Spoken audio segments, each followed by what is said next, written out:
guys, ayan, palagi po tayong umattend sa free webinar.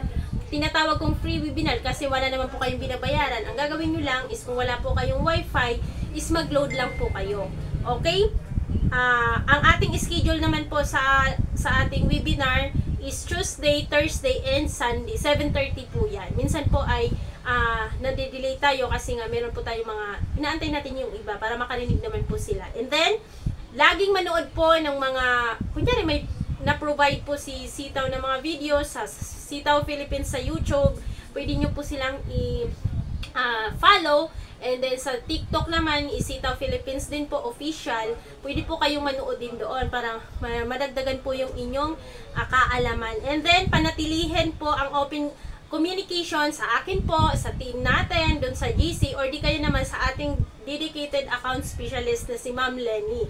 And then, pamalagihin po ang pagiging positibo sa lahat ng bagay. Ayan, no? At wag pong hayaang pasukin ng negatibong pananaw ang isipan upang makapag-focus sa pagpapatakbo po ng ating mga store.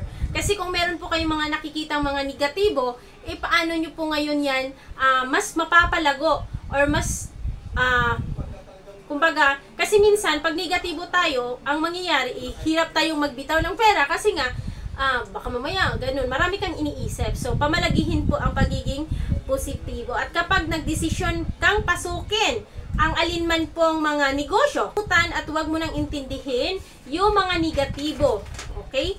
So, negatibong napapanood, nababasa, dahil nawawalan ka lamang ng focus at masisira po ang iyong diskarte. For example, meron ka nang naiisip na diskarte ngayon, pero meron kang nabasa na negative.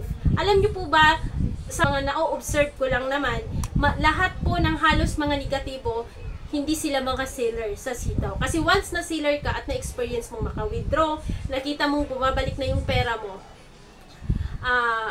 talagang gaganahan ka na. Lalo na pag nagsibali ka na yan.